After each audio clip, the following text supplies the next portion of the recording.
Welcome to A.U.M. Ask Us Marketing. I'm your host, Callie Fedesinko. I'm the founder of Savvy Advisor Marketing, a digital marketing agency developed to build relationships between financial advisors and their target audience, using data to create websites, online content, and ads. We build relationships first and we grow numbers second. Learn more about me and this business by scanning that QR code. And as always, our episode is brought to you today by the Financial Planning Association. You might know them as the FPA, which is a great resource center providing education, support, and networking opportunities for advisors like you. So if you're not already watching on one of their channels, I encourage you to scan this QR code. They have chapters in most major cities, and you should really get plugged in, meet some other advisors. They're really open and they share what's working for them and what's not working. Pick up a few tools. All right, so we all agree AI can help us work faster. It can't replace trust, empathy, or real connection, but we're exploring what that means to be using AI and still stay human in a world that's increasingly automated. We're also going to dig into how can you save time with AI and double your work output, but allowing you to connect more as a human, less on tasks. So today we've got Nicole Noonan joining us, and she's going to be talking about just that. And I'll bring her on here and she can explain what makes her the expert. So please join with me, Nicole. Oh, and as always, if you're following us live, please ask your questions in the comments because we will answer them as they pop up. Hi, Nicole. Thank you so much for having me. Hi. It's such a joy to have you. And I know we were talking off stage, but can you tell the audience, how you got into AI and what makes you knowledgeable specifically with advisors using AI? Absolutely. So I'll say way back in 2022, working in a financial advisory firm, I'm a one-woman show. I pretty much have to do everything for the advisor that I work for, and he's also an author as well and a podcaster. So we have a lot of things to do outside of just the traditional asset management stuff that a financial advisory firm would do. So if you can imagine, I had over 40 hours of work every week and a lot of pressure to get that done in 40 hours. It's not let's take overtime or any of that stuff. It's like we need to find a way to get this done. And my boss's line was always like, "You're really good at what you do. I know you'll figure it out. I trust that you'll figure it out." So I started to use AI for simple things like drafting emails, helping me come up with content ideas for our posts. And then the next thing I knew, I started to get into more automating it and using the AI to automate all of our meeting processes from start to finish, including sending the agendas, automating our content processes from coming up with the content to designing the content, and then releasing that content. All taking into mind the FINRA guidelines and FINRA compliance world that we live in, that a lot of folks outside of our industry don't understand, kind of the barriers and the constraints that we work with on a daily basis. Oh, yes, 100%. Can agree with that. You had mentioned before, tell us some of the ways that you're using the AI now today, because you're not just using a chat, you've created these AI employees. Correct. Yes. So I've created AI employees that handle everything from meeting prep to meeting follow-up, including, pulling the meeting notes, sending a summary to the client with the action items. In addition, we have agents that do all of our marketing, from building out the viral hooks to creating the actual carousels, so the graphic content that we use. to even cloning images that look like us. So, for instance, the advisors can have images in their content or in their team's likeness that Mhm. have their same branding style that they would get without having a professional photo shoot. Mm. And you know the time and money that would go into all of that. So Mhm. the AI will take all of that and it will create blogs. I have different AI agents that do different things. Yeah. And then I take it a step further and I use a tool like Zapier or Make Mm. to then further connect those agents. So one agent is preparing and sending the agenda. One agent is pulling the information out of Redtail to look at the past notes, Mm. what's been going on with the client. One agent is then summarizing all that up into an agenda, Mm. sending out the invite with the agenda. Then after the meeting, another agent takes up and follows up and then sets the stage for whenever that next meeting is Right. going to be. Are each of the agents a different AI? They're all the same AI base. So there's Okay. a couple different language learning models. Mm. There's ChatGPT, which Mhm. everyone's familiar with, and my personal favorite, Mhm. Claude or Anthropic, Okay. which has been gaining a lot of popularity Yes, lately. everybody's been Uh, transferring. Correct. Yeah, yeah. So, GPT used to be like my biggest asset, and I always joke that I kind of broke up with ChatGPT, and Mhm. now I'm with Claude. Mhm. So with Claude, it makes it super easy to create an agent and put that into your workforce. Whereas Mm. on the Chat GPT side, there was a lot more coding and technical ability, to set these guys up and, through different webhooks Right. and such. Okay, so that's very interesting. How much, time would you say it took you to set these things up? Probably a couple months. Yeah. So I set them up. It took me about 6 to 8 weeks to map up all the data. And Mhm. then that was when the real fun began because I thought, oh, I build these guys Mhm. and they're good to go. No, you actually have to train them like real employees. So we've gone through iterations of training of I see the email and Mm. I'm like, why would you say that? Or why would you refer to the client as, hey, client? And it's like, that's not how we talk to people here. Right. It's like, hello, good afternoon, good morning, so how you want it to talk to your Mhm. clients, you start to season it. And I Mm. season it by feeding it knowledge sources, be it prior emails that I've written to clients Mm. outlining the voice on the marketing side, different content that we've already put out, Mhm. or if they have maybe they've been featured on podcasts Mhm. or done different, outreach seminars, that type of stuff. We'll take all that content, build knowledge sources, and feed that to the AI to train it Right. because you don't want to sound like a robot. Right. Now, so this is all,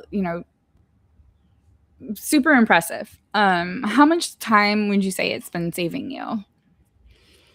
Probably like 40 hours a week. I've totally Okay. doubled myself. Yeah. Yeah. And then from this, you've started Ingenuity Engine, right? Correct, yeah. So I've started my own business to Yeah. help other advisors do this.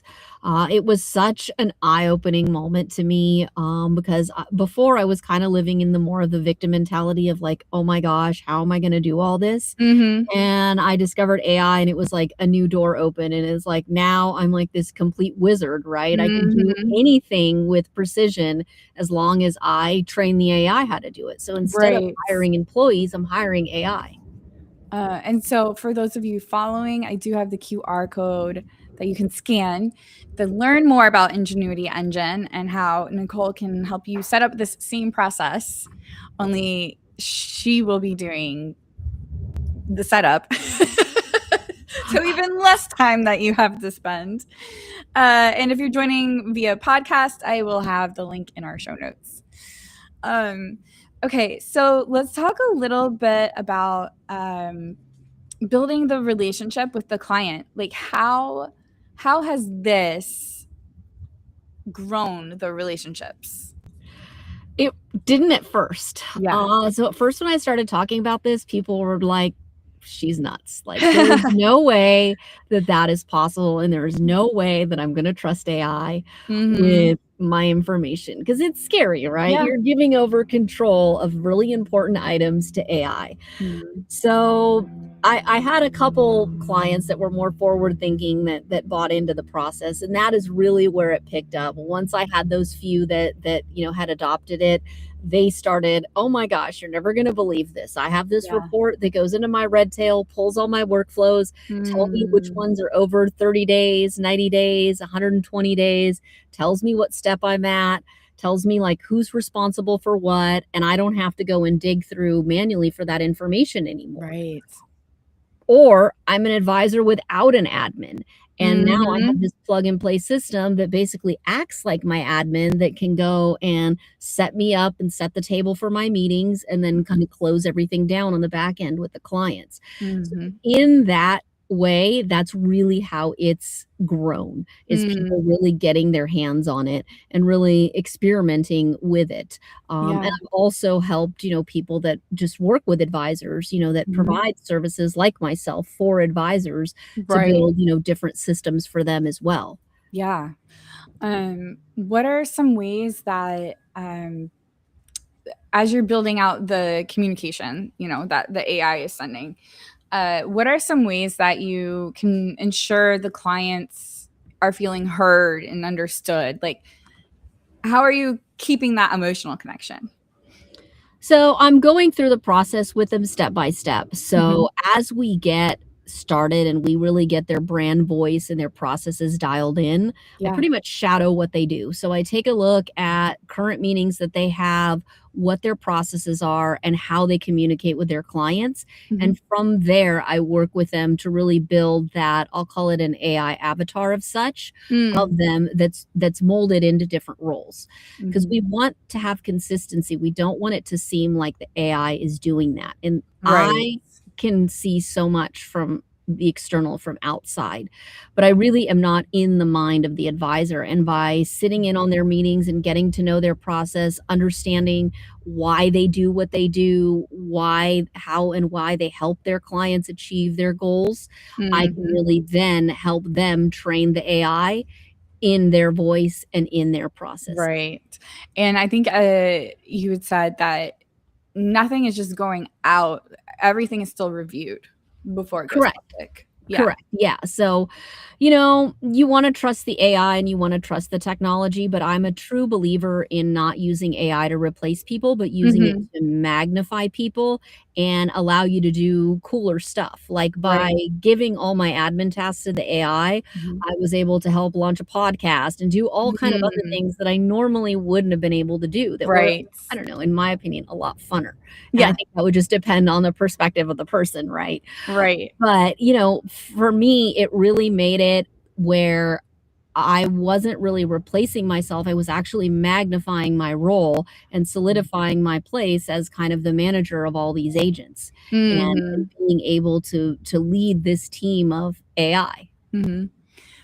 So to create agents, is this just a basic subscription to Claude, or do you have to, like, I don't know, upgrade or something? Yeah, it's a basic, $20 a month Yeah. subscription either to ChatGPT or Claude. You can Mhm. build them in both places. You can also use Gemini as well if you're on the Google platform, or there's yeah, there's a lot. I love Gemini. Yeah.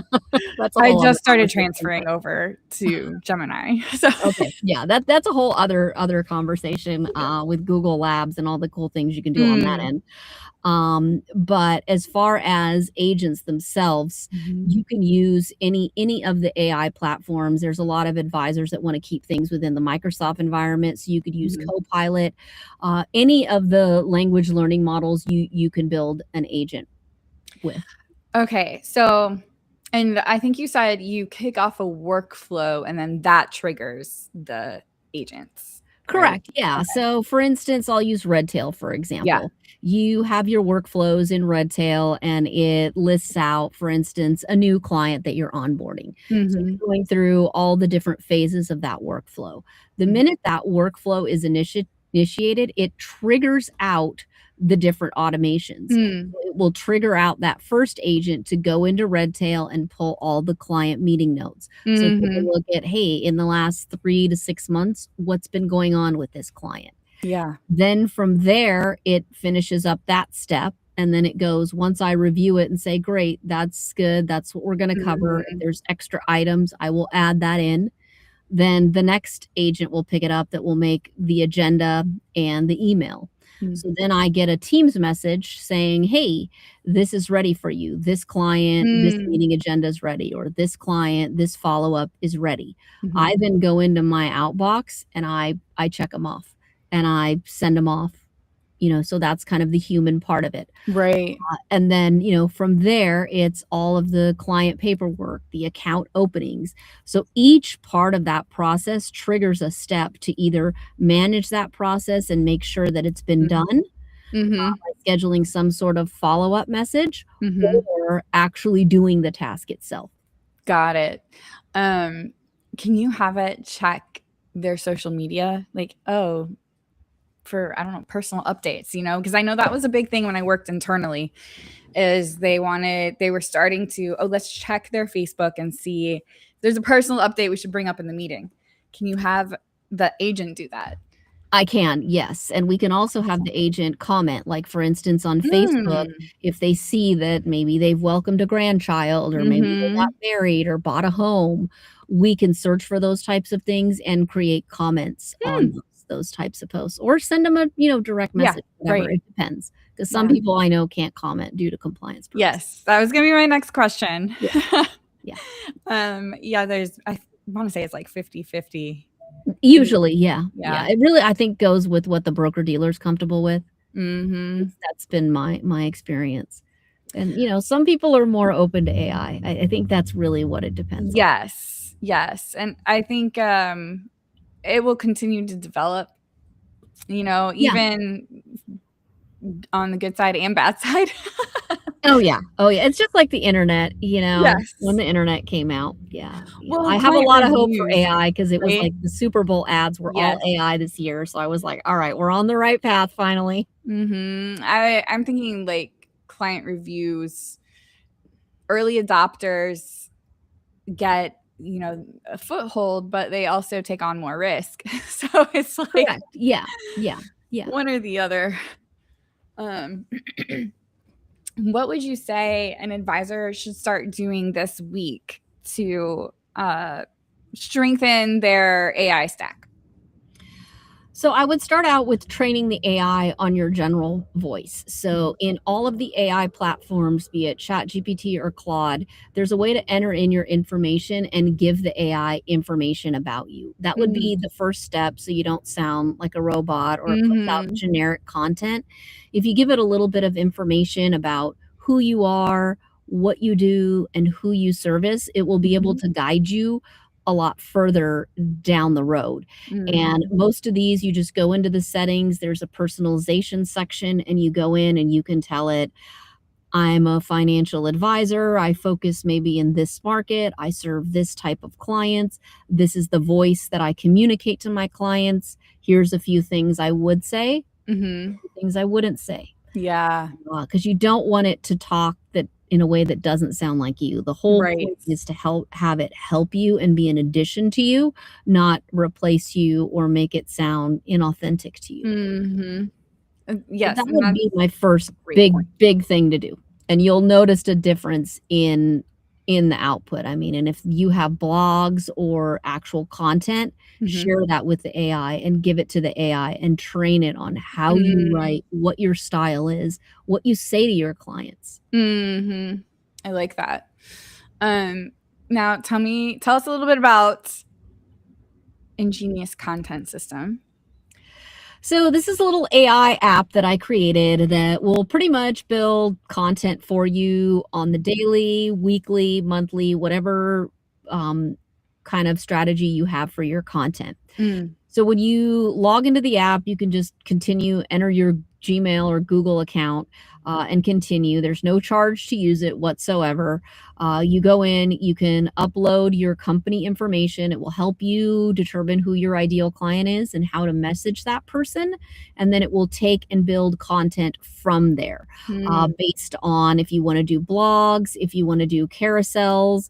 It'll build images in your likeness, so you can upload a headshot or a photo, and it will add you into images, maybe sitting in an office, or I don't know, working with your clients out on the beach, or however, whatever you Right. envision, as Yeah. far as your creativity goes. Yeah. And it will also build presentation decks. You can either build a deck from scratch, or if you upload a template, it will help you fill that in. So it's just really a cool, fun way to do your content and have it give you the ideas and build the content. You can download any of the content. I always recommend taking it and editing it. The AI usually gets it, in my opinion, 90-95% Right. of the way there. Yeah. But there's always adding that you in there.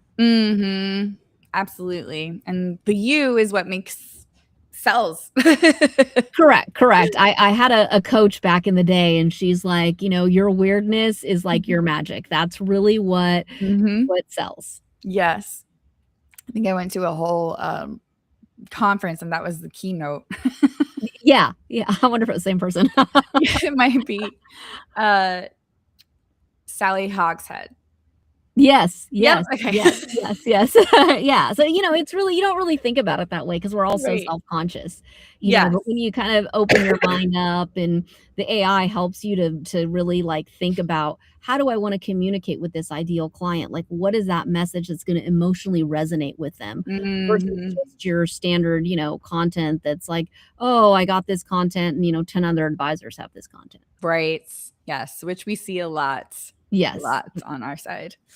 All right. As we wrap up, is there anything that you would encourage somebody who is maybe nervous to work with AI? How to learn it or how to get over the nervousness? Either. Okay. Or both. So basically the way to get out of the nervous kind of realm about it is to try it, and don't jump in the deep end. So try it to help you, with maybe your emails, or have it, give it, hey, I want to come up with some content. Give me, 5 ideas, and try it and build trust with it. Don't give it everything to handle in one day. And I always say to have a human look it over always, especially at those critical steps that are going to be client interfacing. It's not so tragic if it's teammate to teammate on an internal team. If it goes out to a client, that's that, oh my goodness moment, like what just happened. So that's where you really want to be careful on those client facing emails. And then a lot of the AI tools, especially Google, are offering free training. So if you go to Google Labs, they have all kind of free training and all kind of free tools that you can use. One that I would highly recommend would be Notebook LM. That will build out mind maps for you. It will build out videos, like infomercial type videos explaining processes and things like that. So, just learning it and getting familiar with it. Yeah. I think that's going to be the next place for humans. Yeah, exactly. Yeah. Best way I know how to say that. This was really great, and bravo to you for figuring this out all on your own back in 2022. And thank you for coming on here and sharing with all of us about, how you did it and what you experienced. Well, thank you so much, Kelly. It's been an absolute pleasure. I can't thank you enough for having me on as a guest. Absolutely. All right. Thanks, Nicole. Thank you.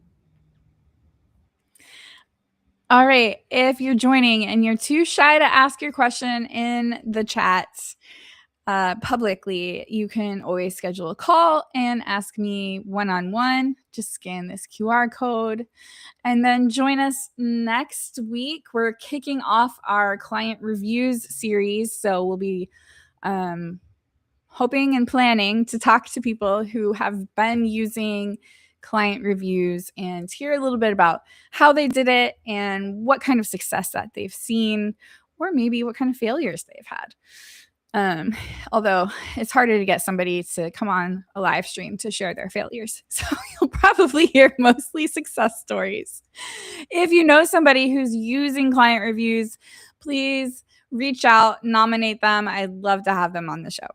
Thanks for joining us and have a great week.